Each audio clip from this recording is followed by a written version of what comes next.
வணக்கங்க. இப்போ என்னோட ஸ்டைலில் பாலை காய்ச்சி ஆடை எடுத்து அதில் வெண்ணெய் எடுக்கிறதாங்க பார்க்க போகிறோம். இப்போ பாலை காய்ச்சிட்டு ஆற வச்சு நீங்கள் ஃப்ரிட்ஜில் வச்சுருங்க. அப்போ தான் ஆடை நமக்கு நல்லா திக்காக கிடைக்கும்.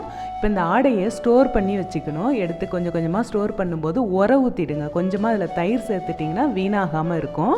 இப்போ ஆல்ரெடி நான் எடுத்து வச்சுருக்கேங்க. இதை மாதிரி ஊற்றி ஸ்டோர் பண்ணி வச்சுருக்க ஆடையை தான் எடுத்து நம்ம வெண்ணெய் எடுக்க போகிறோம். வெண்ணெய் எடுக்கும்போது எப்பயுமே நல்ல கூலிங் இருக்கணும். அப்போ தான் நமக்கு மோரை விட்டு பிரிஞ்சு வெண்ணெய் கிடைக்கும். கூலிங் பத்தலைன்னா இடையில நம்ம ஐஸும் சேர்த்துக்கணும். அதே மாதிரி கொஞ்சம் தண்ணி தாராளமாக சேர்த்திங்கன்னா தான் மோரை விட்டு பிரிஞ்சு நமக்கு வெண்ணெய் கிடைக்குங்க.